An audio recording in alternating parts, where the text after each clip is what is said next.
جی، انتظار کی گھڑیاں ختم ہوئیں. ہمارے بعض سامعین کے ابھی میسیجز بھی آنا شروع ہو گئے جی کہ بہت دیر سے پروموز ہی چلائی جا رہے ہیں, پروگرام کیوں پلے نہیں کر رہے. تو بالکل پروگرام کا وقت ہو گیا. ابھی آپ نے ایک پرومو بھی سنا اور ساتھ ہی ہم آپ کو خوش آمدید کہیں گے ہمارے اگلے پروگرام میں. پروگرام ہے ہم اور ہماری ذہنی صحت, اور ہمارے ساتھ موجود ہیں جناب ڈاکٹر مسعود کھوکھر صاحب. اور ڈاکٹر صاحب کا تعارف آپ کے ساتھ ہو چکا ہے بڑی ڈیٹیل سے کہ ڈاکٹر صاحب جو ہیں وہ انچارج ہیں شعبہ ذہنی صحت اسلامک انٹرنیشنل میڈیکل کالج کے.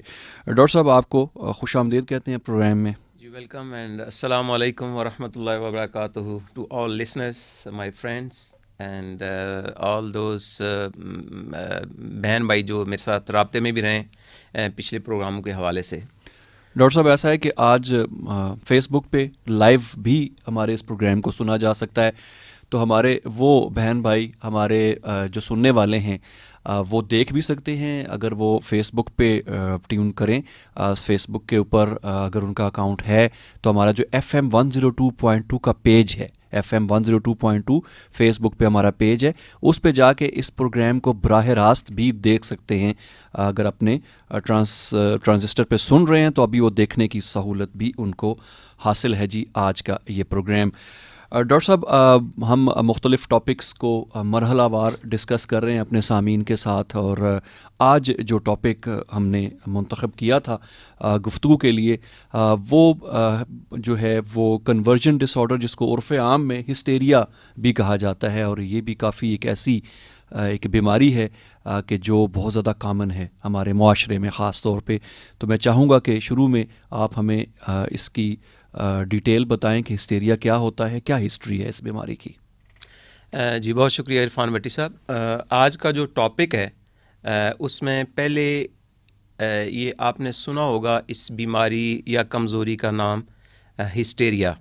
تو تھوڑا سا اس کی میں بتاتا ہوں تاریخی حوالے سے کہ یہ بیماری کب سے کتابوں میں اس کا ذکر ملتا ہے اور کتنے لوگ آج سے سینچریز پہلے یعنی صدیاں پہلے اس بیماری کا شکار ہوتے رہیں.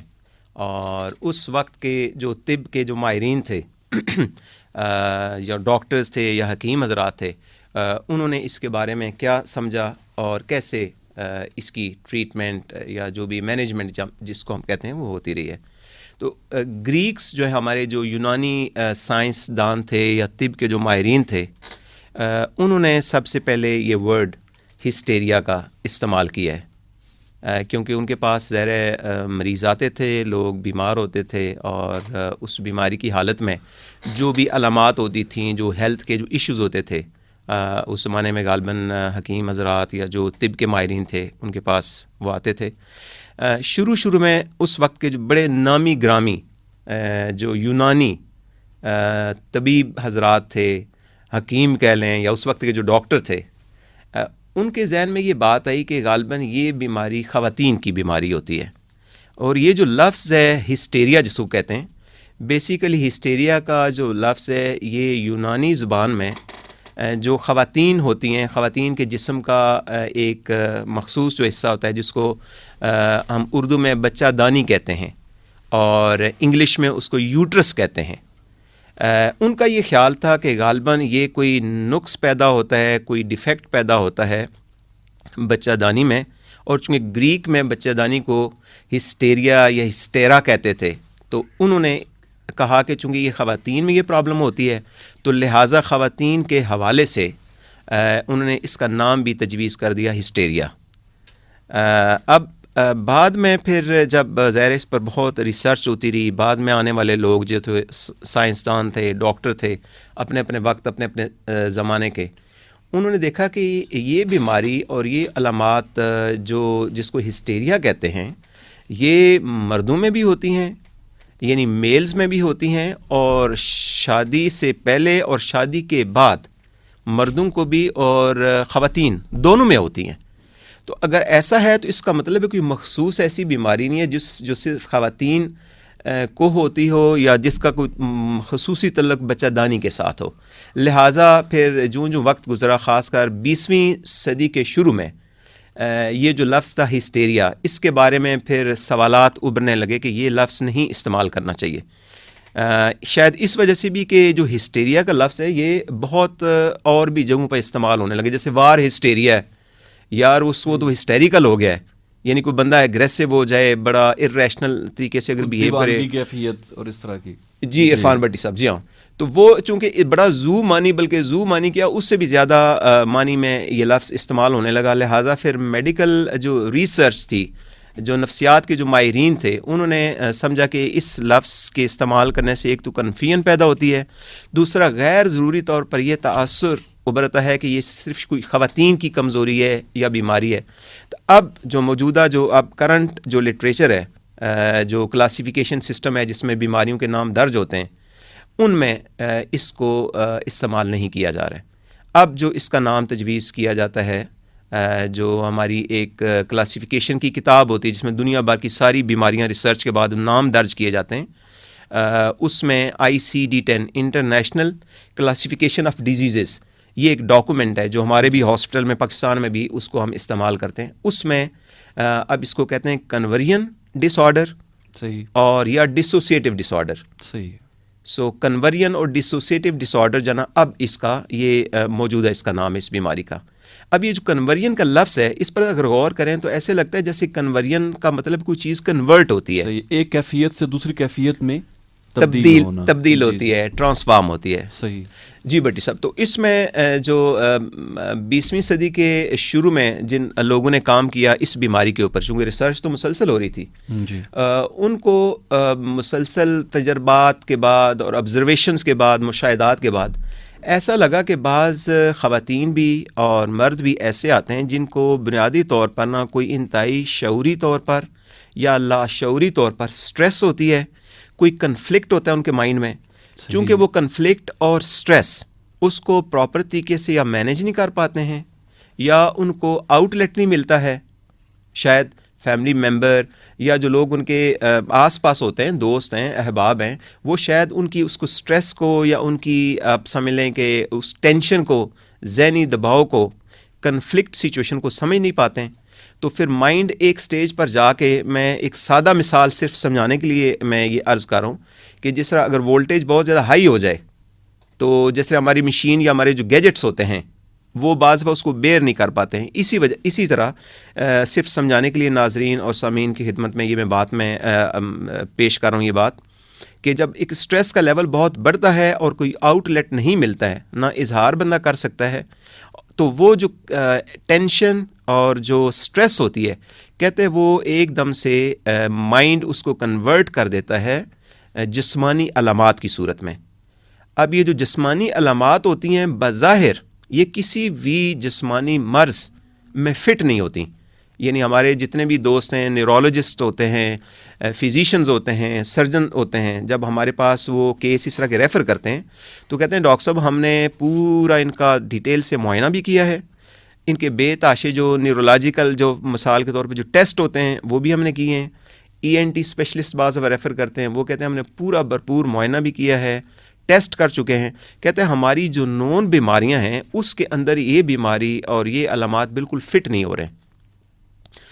اس کا مطلب ہے کہ جب وہ ٹینشن یا جو سٹریس یا وہ ایک کنفلکٹ یا ایک ذہنی اذیت جو بھی ہوتی ہے وہ انسان کے دماغ کو ایک خاص لیول سے زیادہ افیکٹ کرتی ہے، تو ایک دم سے دماغ کے اندر جو اپنے سسٹم ہے، سائیکولوجیکل جو میکانزم ہے، وہ اس ٹینشن کو جسمانی کسی نہ کسی علامت میں تبدیل کر کے جسم کے اوپر اس کو نازل کر دیتا ہے یا وارد کر دیتا ہے.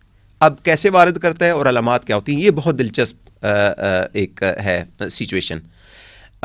شاید ہی میڈیکل سائنسز میں اور کلینکل سائنسز میں کوئی شعبہ ہو، چاہے وہ نیورو سرجری ہے، نیورولوجی ہے، گائنی ہے، ڈرمٹولوجی ہے، ENT آئی، آپ نام لیں کسی اسپیشلٹی کا جہاں پہ یہ مریض نہیں پہنچتے. صحیح. یہ تو پھر بھی میں سمجھتا ہوں بڑی سیف جگہ پر پہنچتے ہیں. ان میں جب اس کی علامات شروع ہوتی ہیں تو علامات کی کچھ نوعیت ایسی ہوتی ہے کہ اکثر و بیشتر لوگ یہ سمجھتے ہیں کہ شاید کوئی جن کا عمل ہے، کوئی سایہ ہو گیا ہے، کسی نے کچھ کرا دیا ہے. تو وہ پھر اکثر و بیشتر قریب ترین جو بھی ان کو یعنی جہاں سے ان کو امید ہوتی ہے یہاں سے مدد مل سکتی ہے، جیسے ہمارے محترم جو ہوتے ہیں ریلیجس جو ہمارے ٹیچرز ہوتے ہیں یا ہمارے گھروں میں, ہمارے محلوں میں, ہمارے دیہاتوں میں, شہروں میں, جن کو ہم ٹریڈیشنل ہیلرز کہتے ہیں, یعنی وہاں پر وہ بڑے ہوتے ہیں, بزرگ ہوتے ہیں, ان کی سمجھ زیادہ ہوتی ہے یا کچھ تجربہ ہوتا ہے, تو لوگ فوراً ان کے پاس جاتے ہیں, جی ہمارے بچے کو یہ تکلیف ہو گئی ہے. تکلیف میں ایک جو بہت کامن اور کافی وہ چیلنج کے طور پر چیز آتی ہے, وہ دورے, بے ہوشی کا دورہ. ایک دم سے نا بچہ ہے, بڑا ہے, خاتون ہے, مرد ہے, عام طور پہ ینگسٹرز میں ہم دیکھتے ہیں خاص طور پر یہ چیز آتی ہے, لیکن کسی بھی ایج پر آ سکتی ہے. جنرلی ینگسٹرز, اسٹوڈنٹس لیول کے جو لوگ ہوتے ہیں, آپ سمجھ لیں کہ ینگ ایج, آپ اپ ٹو 25-30 ایئرس تک کے جو ہوتے ہیں, 40 ایئرس تک بھی, 40 ایئرس کے بعد تھوڑا سا نسبتاً اس کا کم ہو جاتا ہے, اس بیماری کا جو اثرات ہیں, اس کا حملہ جو کم ہوتا ہے. سو ان کو دورے پڑتے ہیں, ایک دم سے بے ہوش ہو جاتے ہیں. اس بے ہوشی کی حالت میں بعض دفعہ وہ کچھ باتیں بھی کرتے ہیں, بعض دفعہ ان کے جسم کی موومنٹس ہوتی ہیں مختلف, دورے کی صورت ہو سکتی ہے.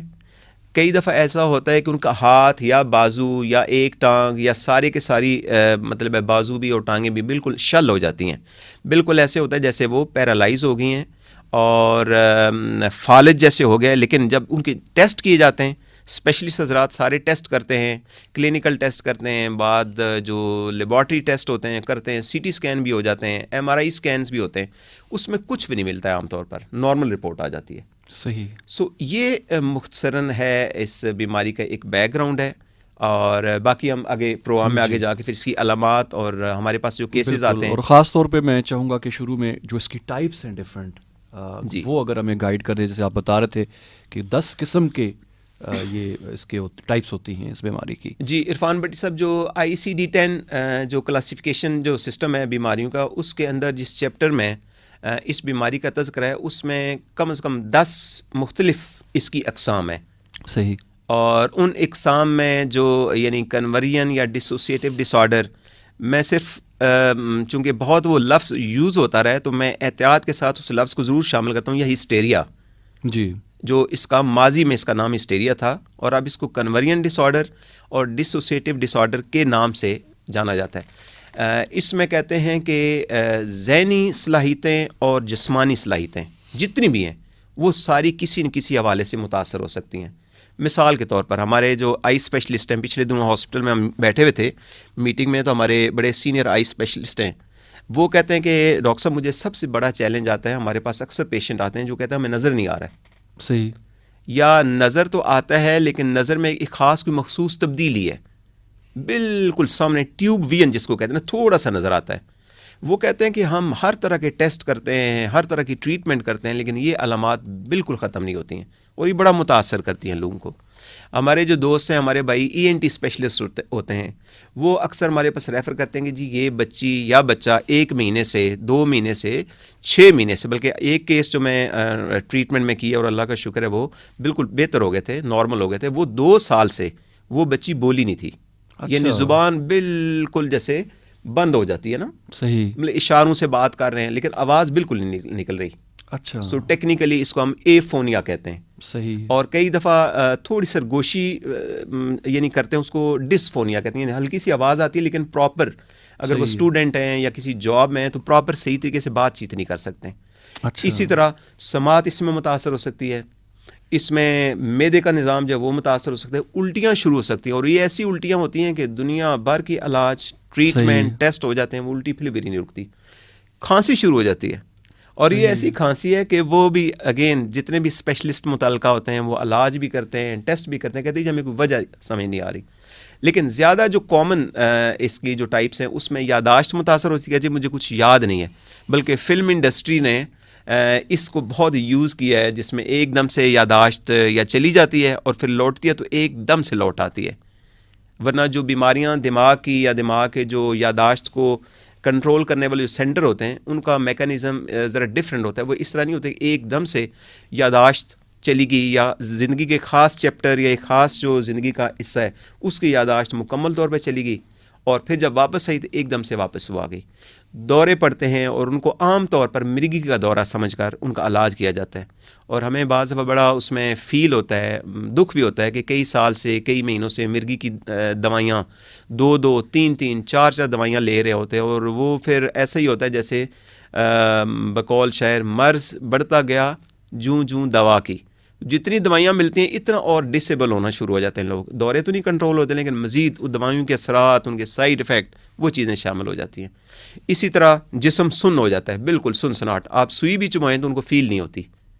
اور اس میں جب ڈاکٹر صاحبان جو نیورولوجی کے جو اسپیشلسٹ ہوتے ہیں ہمارے دوست, وہ نیورو فزیشینز, وہ کہتے ہیں جی کوئی اندر سینسری سسٹم جو ہے, جو اعصابی نظام کا ایک حصہ ہوتا ہے, کہتے ہیں اس میں کوئی ڈیفیکٹ نہیں ہے, موٹر سسٹم میں کوئی ڈیفیکٹ نہیں ہے. صحیح. سو المختصر کوئی بھی علامت آپ نام لیں جسمانی کوئی سسٹم سے لے کر ذہنی سسٹم سے جو کہ اس میں متاثر نہیں ہوتا ہے.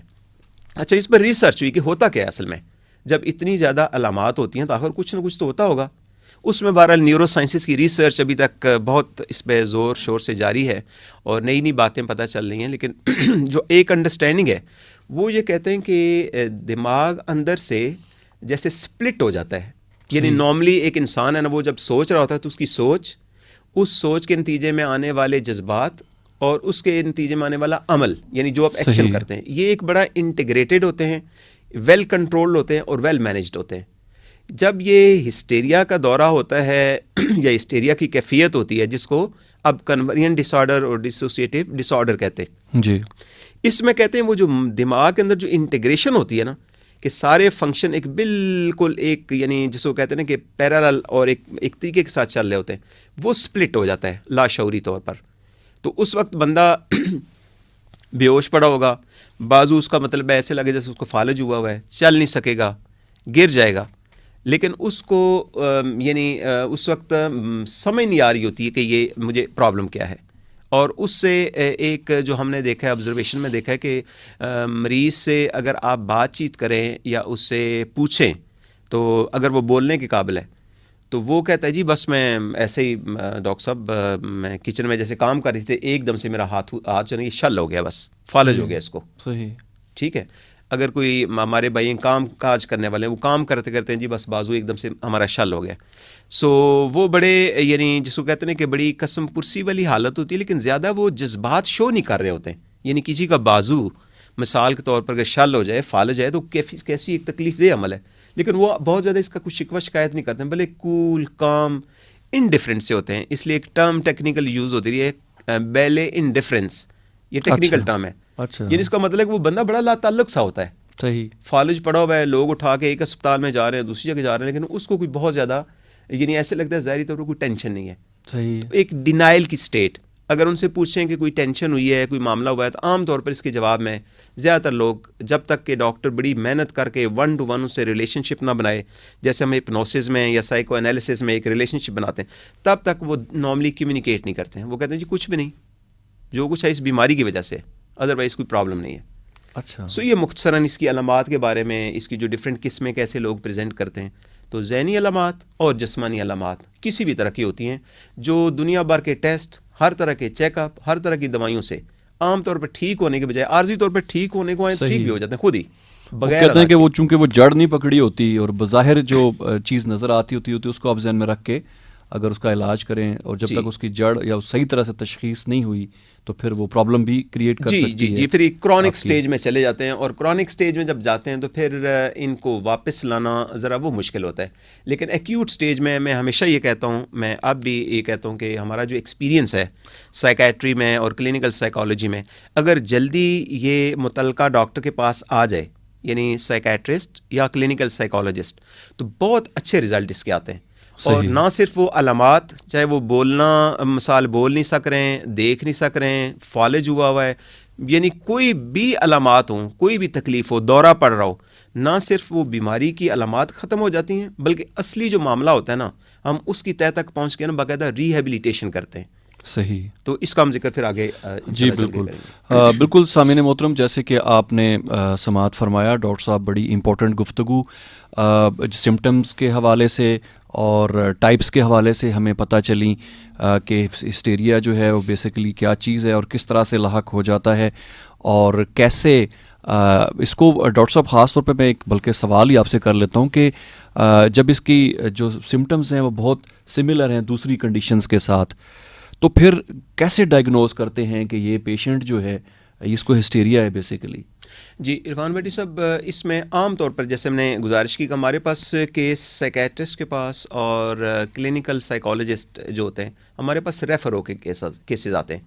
تو پہلے کئی دفعہ یہ داخل بھی رہ چکے ہوتے ہیں، کئی دفعہ مختلف ڈاکٹر صاحبان کے پاس بہت سارے ٹیسٹ جس میں خاص طور پر C T scan, M R Is, وہ کمر کے بھی ہوتے ہیں، دماغ کے بھی ہوتے ہیں، اس کے بعد آتے ہیں. جب ہمارے پاس آتے ہیں تو اس میں رپورٹیں جتنی بھی ہم دیکھتے ہیں ان رپورٹوں میں کوئی خاص بیماری، یعنی مثال کے طور پر کوئی ایسا نہیں ہوتا کہ دماغ کا کوئی حصہ ڈیمیج ہوا ہے یا دماغ کے اندر کوئی خون لیک ہو گیا ہے، کوئی دماغ کی خون کی نالی لیک ہو گئی ہے، پھٹ گئی ہے خدا نخواستہ، یا بلاک ہو گئی ہے، بند ہو گئی ہے. اس طرح کے کوئی یعنی ہمیں ٹیسٹ اور جو رپورٹس ہوتی ہیں ان میں نظر نہیں آتا ہے. دوسرا، جب ڈاکٹر صاحبان جو ہمیں ریفر کرتے ہیں ان سے بھی ہماری گفتگو ہوتی ہے اور ہم خود بھی معائنہ کرتے ہیں. ظاہر نیورولوجیکل ڈاکٹر ہیں ہم، تو پھر ہم معائنہ تو ہم کرتے ہیں. وہ بیماری کی علامات جو نون بیماریاں ہیں نا، جو عرف عام میں کلیئر کٹ بیماریاں ہوتی ہیں، ان کے اندر اس کا پیٹرن یا سمٹم وہ فٹ نہیں ہو رہی ہوتی ہیں. اس سے ہمیں ایک واضح طور پر اندازہ ہو جاتا ہے کہ یار مریض کہہ رہا ہے کہ میری یہ ٹانگ کو بھی فالج ہے، اس ٹانگ کو بھی فالج ہے. اگر دونوں ٹانگوں کو فالج ہو تو اس کا مطلب دماغ میں یا اعصابی جو سسٹم ہے، جو اسپائنل کارڈ ہے جس کو ہم کہتے ہیں، دماغ اور اسپائنل کارڈ میں ہمیں پتہ ہے کہ اس لیول پر اگر کوئی بیماری ہے، کوئی ڈیفیکٹ ہے، کوئی نقص ہے، اس کی یہ علامات ہونی چاہیے. بالکل میتھمیٹیکل وہ ہوتا ہے ہمارا کہ اگر رائٹ سائڈ پر فلاں جگہ پر ڈیفیکٹ ہے تو جسم کا یہ حصہ متاثر ہوگا، کیونکہ دماغ کی جو نیورونز جو ہوتے ہیں، جن کو میں عام زبان میں سمیں اور سرکٹس کہتا ہوں سامعین کو سمجھانے کے لیے، تو وہ ہر سم اور سرکٹ کا ایک خاص فنکشن ہے.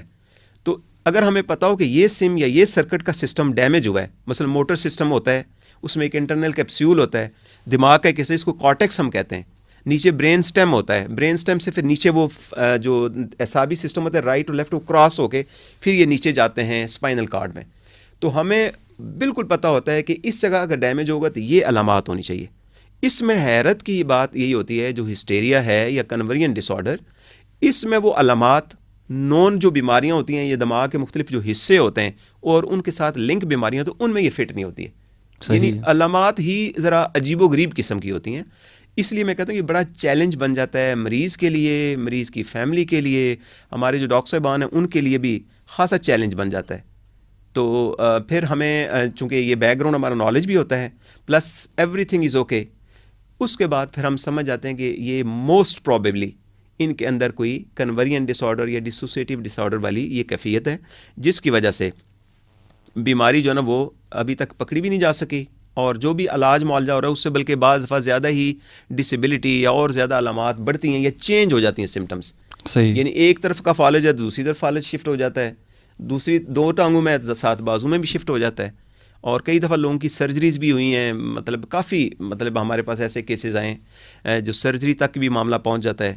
کوئی چھوٹی موٹی جیسے سروائکل ریب ہم نے کیس ٹریٹ کیا تھا جس میں سروائکل ریب کا ڈائگنوزز ہوا تھا، اور سروائکل ریب کی وجہ سے ان کا کافی آپریشن ہوا لمبا چوڑا، خاصا ایکسپینسو، لیکن وہ علامات پہلے سے اور زیادہ شدت اختیار کر گئیں. پھر وہ سرجن ماشاءاللہ بہت ان کا تجربہ تھا اور بڑے سمجھدار تھے، انہوں نے پھر اسپیشل ریکویسٹ کی ہمیں کہ ہمارا جو سمجھ کے مطابق جو تھا معاملہ تھا وہ تو ہم نے علاج کر دیا، اور ہمارا خیال تھا کہ فوری طور پر ان کو علامات ان کی ختم ہونی چاہیے. تو ختم ہونے کے بجائے یہ شدت اختیار کر گئی. پھر وہ کیس اسٹڈی ہم نے جب کی پورا ڈیٹیل سے، پھر ہمیں صاف طور پہ پتہ چل گیا کہ واقعی اس میں کچھ فیملی فیکٹرز تھے، کچھ ان کی پرسنل لائف میں ایسے فیکٹرز تھے جن کی وجہ سے وہ سٹریس بلٹ اپ ہوئی، اور سٹریس بلٹ اپ ہونے کی وجہ سے نا وہ ایک یعنی کنورین ڈس آرڈر والی کیفیت میں چلے گئے نا. جی صحیح ہے. اچھا ڈاکٹر صاحب، ایک متھ ہے یا حقیقت ہے، بہرحال آپ اس پہ زیادہ بہتر روشنی ڈال سکیں گے. کہا یہ جاتا تھا کہ اگر کوئی خاص طور پہ ایک ڈفرینشیٹ بھی اس سینس میں بھی کیجیے گا کہ خواتین میں یہ زیادہ پرابلمز ہیں، لیکن مجھے آج یہ بھی پتہ چلا کہ مردوں میں بھی ہسٹیریا ہو سکتا ہے یا ہوتا ہے. جی بالکل. تو کہا جاتا تھا کہ اس کو یہ مسئلہ ہے جی، اگر خاتون ہے، ایک اڈلٹ ہے، تو کہتے ہیں جی اس کی شادی کرا دیں ٹھیک ہو جائے گی. اس کا کیا تعلق ہے اس بیماری کے ساتھ؟ عرفان صاحب بہت یہ پرٹیننٹ اور بہت ہی اچھا اور ریلیونٹ سوال ہے، کیونکہ ہمارا بنیادی مقصد اس پروگرام کا یہ ہوتا ہے کہ ہم اپنے بہن بھائیوں کو، سٹیزنز کو ہم اویئرنیس دیں، ان کو آگہی دیں کہ اگر یہ ایک مسئلہ ہے جو کافی کامن ہے تو اس کے بارے میں کیا کیا بہتر انڈرسٹینڈنگ ہے اور کیا کیا مس انڈرسٹینڈنگ ہے. صحیح. چونکہ جیسے پہلے میں نے عرض کیا کہ جو یونانی جو حکیم تھے جنہوں نے شروع میں اس بیماری کا نام بھی تجویز کیا تھا ہسٹیریا، اور جو ٹریٹمنٹ بعد میں، ان کے ذہن میں یہی تھا کہ غالباً کوئی مخصوص خواہشات یا کوئی مخصوص جو جسم کی جو ضروریات ہوتی ہیں غالباً ان کی وجہ سے یہ بیماری ہوتی ہے، اور آہستہ آہستہ ایک انڈرسٹینڈنگ بن گئی جو کافی خاص کر ہمارے رورل میں نے دیکھا ہے جو بیک گراؤنڈ میں جو لوگ ہوتے ہیں وہ اکثر اس طرح بچی کو کوئی پرابلم ہو، دورے پڑنے شروع ہو جائیں یا اس طرح کی بار بار ہسٹیریا کے جب اٹیک ہو تو وہ کہتے ہیں جی شادی کر دیں تو یہ ٹھیک ہو جائے گی. تو میرے حساب سے یہ مکمل طور پر اس وقت سمجھا جاتا ہے کہ یہ مس کنسیپٹ ہے اور ایک بہت ہی یعنی غلط فہمی کا یہ نتیجہ ہے. اس لیے کہ ہسٹیریا کا یہ دورہ یا ہسٹیریا کی علامات، میں دوبارہ عرض کرتا ہوں کنورین ڈس آرڈر جس کو ہم اب کہتے ہیں، جی جی، یہ علامات مردوں میں بھی ہوتی ہیں، یہ بغیر شادی شدہ جو خواتین اور مرد ہوتے ہیں ان میں بھی ہوتی ہیں اور شادی شدہ میں بھی ہوتی ہیں. سو اب اس کا تعلق جوڑنا یہ میرے خیال سے نامناسب ہے. اس سے اس کا مطلب ہم صحیح طریقے سے اس کو سمجھ نہیں پا رہے ہیں ہسٹیریا کو، اور اگر ہم نہیں سمجھ پا رہے ہیں اور شادی کرا دیتے ہیں تو اس کا مطلب ہے کہ وہ آلریڈی اگر لاشعوری طور پر شعوری طور پر کوئی ان کے اوپر سٹریس ہے تو اس کو ریزالو کرنے کی بجائے اور اس سٹریس اور اس بیماری کی کیفیت سے نکالنے کی بجائے آپ نے ایک بہت بڑی ذمہ داری میں ڈال دیا ہے. اس سے کیا ہوگا کہ جس فیملی میں وہ جائیں گی جہاں پہ ان کی شادی ہوئے گی وہ فیملی بھی متاثر ہوئے گی، اور پھر جب وہ فیملی متاثر ہوئے گی تو اس کا انفارچونیٹلی پھر ایک بیک لیش، ایک برا اثر ہوتا ہے. وہ ایک دوسرے کو بلیم کرتے ہیں، دیکھیں جی آپ نے یہ شادی کر دی، آپ نے بتایا نہیں تھا، یہ تو بیمار تھا یا بیمار تھی، یعنی لڑکا بھی ہو سکتا ہے لڑکی بھی ہو سکتی ہے. صحیح. تو وہ ایک بڑی عجیب و غریب ایک نئی ایک الجھن بن جاتی ہے. لہٰذا بغیر کسی پروفیشنل ڈاکٹر کے، کسی اسپیشلسٹ کے مشورے کے بغیر اس طرح کا فیصلہ کرنا یا اس طرح کی کوئی ریمیڈی یا ٹریٹمنٹ تجویز کرنا کہ جی شادی کر دیں تو ٹھیک ہو جائے گا یا ٹھیک ہو جائے گی، میرے خیال میں یہ نامناسب ہے. اچھا، ہاں، صحیح. شادی کو آپ معاشرتی طور پر، شرعی طور پر اور کسی اینگل سے ضرور دیکھیں آپ، لیکن یہ کہ یہ شادی کر دیں اور بیماری ٹھیک ہو جائے گی، ایسے ہی ہے کہ کسی کو شوگر کی بیماری ہو تو اس کو بندہ کہے کہ جی آپ اس کا علاج کر دیں تو ٹھیک ہو جائے گی شوگر، یہ کچھ ایسے ہی ہے. صحیح ہے. ڈاکٹر صاحب جیسے کہ آپ نے اس کی مختلف علامات ہمارے ساتھ شیئر کی ہیں، آپ نے بتایا کہ جو ایک کیفیات کچھ اس طرح سے بھی ہوتی ہیں کہ جیسے بندے کو دورہ پڑ گیا یا دیوانگی کی، وہ ساری ہسٹوریکل جیسے آپ نے لفظ بڑا یوز ہوتا ہے. تو اس کا آپ نے ڈائگنوسٹک کے بھی مختلف پرابلمس بتائے، لیکن ہمارے ہاں یہ بھی سمجھا جاتا ہے کہ یہ کوئی جن پڑ گیا ہے یا کوئی اس کو روحانی پرابلم ہے، لیکن آپ نے مختلف پروگراموں میں اس پہ کافی تفصیل سے بات کی ہوئی ہے کہ ایسا نہیں ہوتا، لیکن روحانی مسائل بھی تو ہو سکتے ہیں.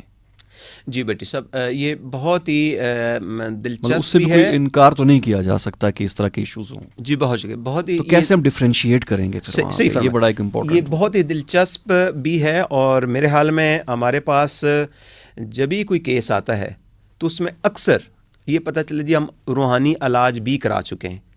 اب روحانی علاج کیا ہوتا ہے اور کون کرتا ہے؟ صحیح. اصل میں یہ معاملہ بڑا امپورٹنٹ ہے. بالکل. میں سمجھتا ہوں کہ روحانیت یا اسپریچولزم یا اسپریچول سائنسز وہ بھی ایک علم ہے، اور اگر اسپریچول سائنسز کا کوئی ایکسپرٹ بندہ ہے، اللہ کا ایسا نیک بندہ ہے جس کو اللہ نے وہ عرفان دیا ہوا ہے، جس کو وہ صلاحیت دی ہوئی ہے، تو ممکن ہے وہ روحانی طریقے سے اس پرابلم کو یا الجھن کو، جو بھی ان کا نالج ہے، ذرا میں اس چونکہ سائنس کا اپنے آپ کو طالب علم بھی نہیں سمجھتا ہوں، لیکن میں سمجھتا ہوں کہ ان کا ایک رول کسی نہ کسی کیس میں تو بنتا ہے.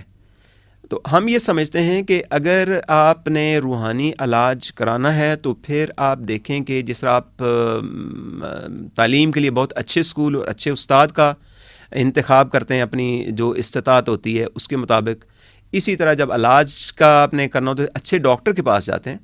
تو آپ یہ دیکھیں کہ روحانی علاج کے لیے پھر ایکسپرٹ بندہ ہو جو روحانیت کو سمجھنے والا ہو، جس کے اندر روحانیت ہو خود بھی، ٹھیک ہے، اور اس کی کریڈیبلٹی ہو، وہاں پر آپ جائیں، آپ ضرور کنسلٹ کریں. اور جو روحانی علاج کرنے والے جتنے ہمارے دوست ہیں، ہمارے بزرگ ہیں، میں ان میں سے کچھ کی خدمات کو میں بہت سلام پیش کرتا ہوں کہ وہ اللہ تعالیٰ کی مخلوق کے ساتھ وہی معاملہ کرتے ہیں جو اللہ تعالیٰ نے اور نبی کریم علیہ السلام نے اپنی امت کے ساتھ یا اللہ کی مخلوق کے ساتھ جو طریقہ اختیار کرنے کی تعلیم دی ہے، صحیح، اس حد تک تو یہ بالکل ٹھیک ہے. اور میں نے جیسے پچھلے بھی پروگرام میں بات ہوئی تھی کہ اکثر و بیشتر ہمارے پاس ریفر کرتے ہیں، یعنی بہت سارے میں نے دیکھے علماء کرام خاص طور پر اسپریچول سائنسز کو ڈیل کرنے وہ خود ریفر کرتے ہیں کہ ڈاکٹر صاحب ہم نے دیکھ لیا ہے کوئی ایسا معاملہ نہیں، آپ پلیز اس کو میڈیکل پوائنٹ آف ویو سے دیکھیں. اور اب یقین کریں اکثر و بیشتر وہ کیسز بالکل ٹھیک ہو گئے میڈیکل ٹریٹمنٹ سے. ہماری بعد میں ڈسکشن چلتی ہے آپس میں، صحیح ہے. تو وہ تو میں بہت ہی مشکور ہوں. میرا سب سے زیادہ جو فکر جہاں پر مجھے ہوتی ہے اور ہمارے جتنے دوست ڈاکٹر صاحبان ہیں کہ اگر کسی غلط بندے کے پاس صحیح جس کا وہ علم نہیں ہے، جس کا وہ ہنر نہیں ہے، جس کو اس کے بارے میں خود اس کا کنسیپٹ کلیئر نہیں ہے، موسٹ آف دا کیسز میں ایسا ہی ہوتا ہے بس جی. اس سے میں اپنے بہن بھائیوں کو میں یہ ہمیشہ درخواست کرتا ہوں کہ پلیز وہ بچ کے رہنا، کیونکہ وہ ایک مزید اس کو پیچیدہ یا کمپلیکیٹ صحیح ہے دیکھیں ایکسپلائٹ ڈرا کرتے ہوا ہیں بالکل جی سچویشن کو. ایک انسان ڈرا ہوا ہے، وہ سٹریس میں ہے، وہ بہت سینسٹیو ہے، اگر ساتھ اس کو یہ بھی کہہ دیجیے آپ کو جن بھی ہے، اس کو یہ کہہ دیجیے آپ کو جادو کسی نے کرا دیا ہے، تو ایک مزید خوف اور ایک وحشت اس کے اور اس کی فیملی کے ذہن پر سوار کر دی جاتی ہے، اور وہ پھر بڑا ٹائم بھی ضائع ہوتا ہے اور اس میں کافی اخراجات بھی ہو جاتے ہیں اور الٹا سیدھا علاج. اور جیسے میں نے پہلے عرض کیا کہ یہ جو ہسٹیریا کا جو ایک اس کی جو کوئی کیٹیگریز ہے نا، معمولی درجے کا بھی یہ ہوتی ہے بیماری، درمیانی درجے کی بھی اور شدید درجے کی بھی. معمولی درجے کی بیماری اللہ نے انسان کے جسم میں ذہن میں اتنی صلاحیت رکھی ہے کہ جیسے باقی 100 بیماریاں، نزلہ زکام ہے، ٹائیفائڈ ہے، ڈینگی ہے، کئی لوگوں کو نہیں ہوتا ہے، حالانکہ وہ ڈینگی والے علاقے میں رہ رہے ہوتے ہیں ان کو نہیں ہوتا ہے، یا ہوتا ہے تو بڑا معمولی ہوتا ہے اور گاڑی میں ٹھیک ہو جاتے ہیں. اسی طرح یہ ہسٹیریا سے متعلقہ جتنی بھی علامات یا بیماریاں ہوتی ہیں بعض دفعہ خود بخود ٹھیک بھی ہو جاتی ہیں، وہ اللہ نے ایک نظام رکھا ہوا ایسا. تو لہٰذا خام خواہ دھکے کھانا اور اس کو پیچیدہ سے پیچیدہ مطلب بنا دینا، بس اس سے میں کہتا ہوں تھوڑی سی احتیاط برتی جائے. باقی علماء حق، اللہ کے ولی، اللہ کے نیک بندے، معاشرے کے جو ہمارے بزرگ ہوتے ہیں وہ ہمارا بڑا سہارا ہیں، ان کی دعائیں اور ان کا ایک جو انداز ہوتا ہے لوگوں کی ہیلپ کرنے کا، میں سمجھوں کہ ان سے بالکل فائدہ اٹھانا چاہیے. لیکن وہ میں لفظ ضرور استعمال کروں گا کہ جہاں پر کوئی فوراً آپ کے ساتھ کوئی ڈرامہ بازی سی شروع کر دے اور فوراً جنوں کا اور سایوں کا اور اس چکر میں آپ کو پھنسا دے اور پھر عجیب و غریب علاج کی ترکیب بتانا شروع کر دینا، وہاں پر پلیز آپ نے محتاط ہونا ہے. ہسٹیریا میں یہ بات میں مطلب میں چونکہ ڈاکٹر ہوں، میرا یہ پروفیشن ہے اور میں اپنے معاشرے اور کمیونٹی کو ریسپانسبل ہوں یہ چیزیں بتانے کا. تو بعض دفعہ ہسٹیریا کے دوری میں بچیوں کو خاص طور پر اور بچوں کو نیم بے ہوشی ہوتی ہے، دورے پڑ رہے ہوتے ہیں، اور یہ جو جن شن نکالنے والے جو سو کالڈ یعنی جو خود ساختہ جو لوگ ہوتے ہیں یہ ان کو اکیلی جگہ لے جاتے ہیں اور وہ کہتے ہیں کہ جی ہم ان کا جن نکالنے لگے، اور وہاں پر بعض دفعہ بدسلوکی اور بعض دفعہ وہ جسمانی تشدد کا شکار بھی بناتے ہیں. اور یہ کیس آئے میرے پاس، صحیح یہ کیس آئے میرے پاس. تو زیادہ اپنا بچہ ہے یا بچی ہے، لیڈیز ہیں جو بھی ہیں، ان کو پلیز ایسی سچویشن میں بچائیں.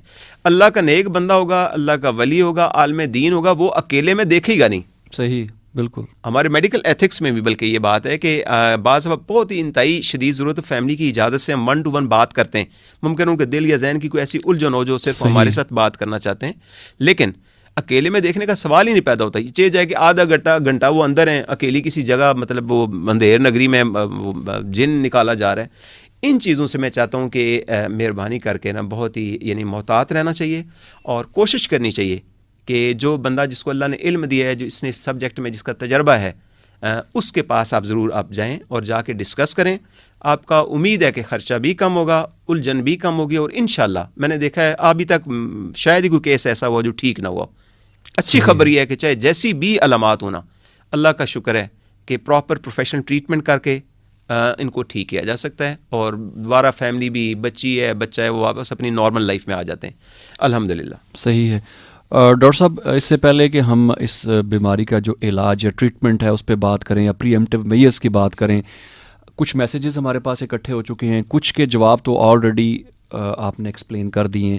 میں ایک ہی دفعہ سارے پڑھ دیتا ہوں، آپ پھر جو مناسب سمجھیں کہ جس کا جواب آپ کیسے دے سکتے ہیں. بنت عبدالرشید کا میسیج ہے، یہ السلام علیکم کہہ رہی، انہوں نے پوچھا کہ ڈاکٹر صاحب کیا ہسٹیریا افیکٹ کرتا ہے تو پیشنٹ کو دورے کی شکل ہی زیادہ مطلب ہوتی ہے ویزیبل، وہ دورے کی کیفیت؟ جی میری بہن بہت شکریہ.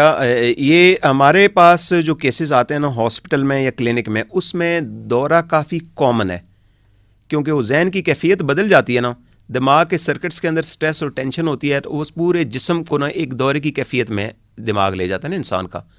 تو دورہ واقعی کامن ہوتا ہے، لیکن دورے میں پھر ہم دیکھتے ہیں کہ بعض وقت مرگی کے طور پر ٹریٹ ہوتا ہے، تو ہم اس کو پراپر سائیکولوجیکل ٹیکنیکس ہیں، بیہیویئر تھیراپی، سائیکو تھیراپی، کچھ بھی کہہ لیں، اور کچھ فیملی کو بڑی امپورٹنٹ چیزیں ہوتی ہیں جو انڈیویجول ٹو انڈیویجول کیس کے بیسس پر ہم بتاتے ہیں، اور فیملی انفیکٹ ہمارے ساتھ کو تھیراپسٹ کے طور پر یا ہمارے ساتھ ڈاکٹر اور نرسز کی طرح وہ پھر ایک ٹیم ورک کرتے ہیں، جس سے مکمل طور پر مریض کو ہم یہ دورے بھی اور جو بھی یعنی اس کی علاماتوں سے ہم نکال لیتے ہیں الحمدللہ۔ اچھا ڈاکٹر صاحب، ابو سلمان ہے ہمارے ساتھ راولپنڈی سے، میسج کیا ہے اور kindly let me know Dr. Masood Khokhar's OPD timing and days in Railway Hospital and consultation fee and all that stuff. تو میرے خیال میں جی welcome, I'll inform you. I'll inform you. You can contact me on my cell number and we'll coordinate inshallah. Thank you so much for calling.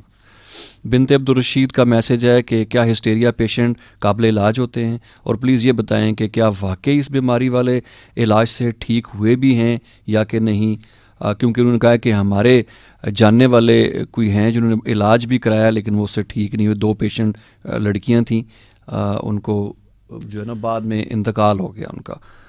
تو انا للہ و انا الیہ راجعون۔ میری بہن، اللہ تعالیٰ کا نظام ہے، اللہ نے کوئی بیماری، کوئی تکلیف، کوئی ایسا ایشو نہیں ہے جس کی ریمیڈی نہ ہو۔ ہمارے پاس جو اللہ نے علم دیا ہے، جو تجربہ، جو سمجھ، جو حکمت دی ہے، یہ اللہ تعالیٰ کی دین ہے۔ اور سچی بات یہ ہے کہ ابھی تک میرے پاس کم از کم دوروں والا کیس نہیں آیا، اس میں 6 مہینے کے دورے، 1 سال کے دورے، 2 سال کے دورے، اس سے بھی زیادہ مدت کے دورے آئے ہیں، لیکن وہ ہمیں پھر بہت ہی ایک پروجیکٹ کی طرح، اس طرح کے جو پرانے طرح کیس ہوتے ہیں ان کو ہم کرونک کیس کہتے ہیں نا، ان پر کام کرنا پڑے، الٹیمیٹلی ٹھیک ہو جاتا ہے۔ میں نے نہیں دیکھا کہ نہ ٹھیک ہوا، اور میری اللہ کا شکر ہے 90 سے میں اس اسپیشلٹی میں ہوں، میں پریکٹس کیا ہے، پاکستان کے ہر کونے میں میں نے کام کیا ہے، اور ہر جگہ پر یہ بیماری میں نے دیکھی ہے، اور جس پیشنٹ کو یہ پرابلم ہوئی ہے نا، جو جلدی آئے ہیں وہ بہت جلدی ٹھیک ہوئے ہیں، جو پیشنٹ ذرا دیر سے آئے ہیں ان پر ٹائم ضرور لگا، محنت بہت ہمیں کرنی پڑی، لیکن ٹھیک ہوئے ہیں۔ یہ پکی بات ہے کہ اللہ کا شکر ہے ٹھیک ہو جاتے ہیں۔ صحیح ہے۔ اچھا ایک اور سوال ہے ڈاکٹر صاحب، السلام علیکم ورحمۃ اللہ وبرکاتہ، نور البصر فرام اسلام آباد۔ سر میں نے جاننے والے ہیں وہ اچانک اپنی زبان پہ جو ہے وہ کٹ لگاتے ہیں اپنے دانتوں سے اور زخمی کر دیتے ہیں اپنے آپ کو، کئی دفعہ نیچے گر جاتے ہیں زمین پہ، اپنے آپ کو سنبھال نہیں پاتے اور کچھ دیر کے بعد وہ بالکل نارمل ہو جاتے ہیں۔ کیا یہ بھی اسی طرح کی کسی بیماری کی علامت تو نہیں؟ وعلیکم السلام ورحمۃ اللہ وبرکاتہ۔ میرے بھائی تھینک یو ویری مچ، یہ بہت امپورٹنٹ چیز۔ مجھے جو علامات آپ بتا رہے ہیں نا، اس میں لگتا ہے کیونکہ فٹس کی بہت ساری آگے قسمیں ہیں، جو جب ہم پڑھتے ہیں نا اس کی کلاسیفیکیشن ہے، تو مجھے لگتا ہے جو آپ نے علامات یہ 2-3 بتائیے نا کہ فوراً گر بھی جاتے ہیں، زبان بھی کٹ جاتی ہے، تو ان کو دیکھنا چاہیے۔ ممکن ہے کہ ان کو ہسٹیریا کے بالکل قریب ہی وہ پڑتی ہے علامات کے حساب سے، لیکن ایک بیماری اور ہوتی ہے جس کو سیزر ڈس آرڈر کہتے ہیں۔ اس میں دماغ کے جو موٹر سرکٹس ہوتے ہیں اور جو ہوش کو جو کنٹرول کرتے ہیں سسٹم ہوتے ہیں، وہ تھوڑی دیر کے لیے شٹ ڈاؤن ہوتا ہے وہ سسٹم، اس کی وجہ سے نا یہ علامات ہوتی ہیں، لیکن یہ قابل علاج ہے، اور تھوڑا سا میرے حال میں اس میں ہم انویسٹیگیٹ بھی اگر کر کے دیکھیں اس کیس کو، تو مجھے امید ہے کہ انشاءاللہ یہ صورتحال اس کو کنٹرول کیا جا سکتا ہے۔ ڈاکٹر صاحب یہ بنت عبدالرشید کا دوبارہ میسج ہے، انہوں نے کہا کہ ڈاکٹر صاحب جو میں لڑکیوں کا ذکر کر رہی تھی جن کی ڈیتھ ہوئی، ان میں سے ایک کی جو ہے بیٹی پیدا ہوئی تھی اور اس کو بھی یہی پرابلم ہے آگے، اس بچی کو بھی۔ جی میری بہن، میرے خیال میں جس طرح کی سچویشن آپ بتا رہے ہیں، بہت آئی ایم فیلنگ سیڈ، مجھے دکھ ہو رہا ہے ان کی فوتگی جب آپ نے ذکر کیا۔ اب اللہ جانے کون سے حالات تھے، کیا معاملات تھے جس میں الٹیمیٹلی ان کی ڈیتھ ہوئی۔ بہرحال اگر بچی کو یہ تکلیف ہے تو اس کو ایک دفعہ چیک اپ ضرور کرائیں پلیز۔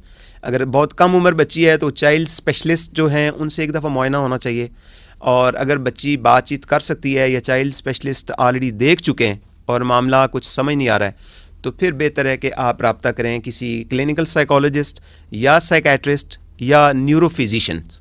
ان میں سے اگر نہیں رابطہ ہو سکتا، رابطہ ضرور کریں، انشاءاللہ اس کا ڈائگنوز بھی ہو سکتا ہے اور اس کا حل بھی نکالا جا سکتا ہے انشاءاللہ، یا کم سے کم بیماری کے بارے میں مکمل سائنٹیفک انفارمیشن وہ آ جائے گی آپ کے پاس۔ ڈاکٹر صاحب ہمارے پروگرام کا وقت ختم ہونے والا ہے، ایک بڑی امپورٹنٹ چیز رہتی تھی آخری جو سوالات تھے، ایک تو اس کے علاج کے حوالے سے، اس کی ٹریٹمنٹ کے حوالے سے، اور پھر پری ایمپٹیو میئرز کے حوالے سے، وہ آپ گائیڈ کر دیجیے گا۔ پھر کچھ مزید میسیجز بھی ہیں، لیکن زیادہ تر میسیجز وہی ہیں جو آپ کا کانٹیکٹ نمبر مانگ رہے ہیں، تو آپ ود دا کنڈیشن اناؤنس کر دیجیے گا آخر میں۔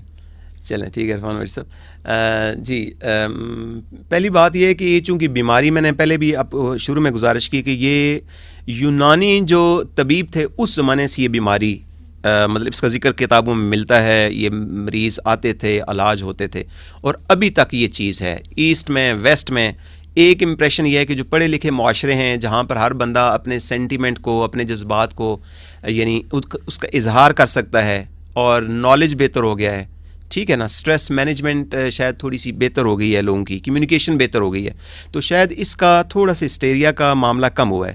تو ایک امپریشن یہ ہے کہ جو ہمارے خاص طور پر وہ بہن بھائی جن کا دیہاتوں سے تعلق ہے, یا ایسی جگہ سے جہاں پر میڈیکل نالج یا ٹریٹمنٹ کے بارے میں زیادہ معلومات نہیں ہیں, یا کلچرل بیلیفس وہاں کے وہ جن والے ہی ہیں یا سائے والے ہیں یا جادو والے ہیں, مطلب اس طرح کی چیزیں جہاں پر وہاں ہیں, وہ تو کہتے ہیں کہ اس لائن پر ذرا زیادہ اس کو ڈائگنوز کیا جاتا ہے. لیکن یہ ایک کامن ایشو ہے ہسٹیریا کا, اور کہتے ہیں کہ ایک تو والدین ان کو کوشش کرنا چاہیے کہ گھر کا ایک جو ماحول ہے اس ماحول کو جتنا آپ اچھا ریزنیبل, میں سمجھتا ہوں کہ نبی کریم علیہ السلام کی جو سنت ہے نا, آپ پلیز حضور کی سیرت اور سرکار کی سنت وہ پڑھیں کہ بچوں کے ساتھ وہ کیسے ڈیل کرتے تھے, اور بچوں کی تعلیم اور تربیت کے بارے میں مطلب کیا مزاج کیا تھا.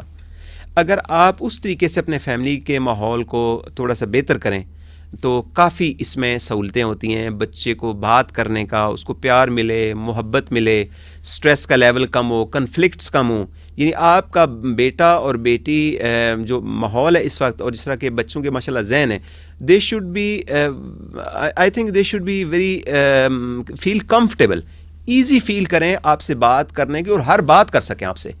اگر آپ کا بیٹا بیٹی چاہے عمر کے کسی بھی حصے میں اگر وہ فرینکلی آپ سے بات کر سکتا ہے, اور آپ اس کی بات کو سن کے یا تو مناسب ریسپانس دیں یا اس کے بارے میں معلومات لے کے بچے کو بتائیں, اس کو مطمئن کریں, اور گھر میں ایک اچھا پیار والا, محبت والا, ایک مطلب اچھا سوفسٹیکیٹڈ ماحول ہو, مزیدار ماحول ہو, تو اس میں کنفلکٹ اور سٹریس جو لاشعوری طور پر اثر کرتی ہے اور جس کو آؤٹ لیٹ نہیں مل رہا ہوتا ہے, اس کو بہتر کیا جا سکتا ہے.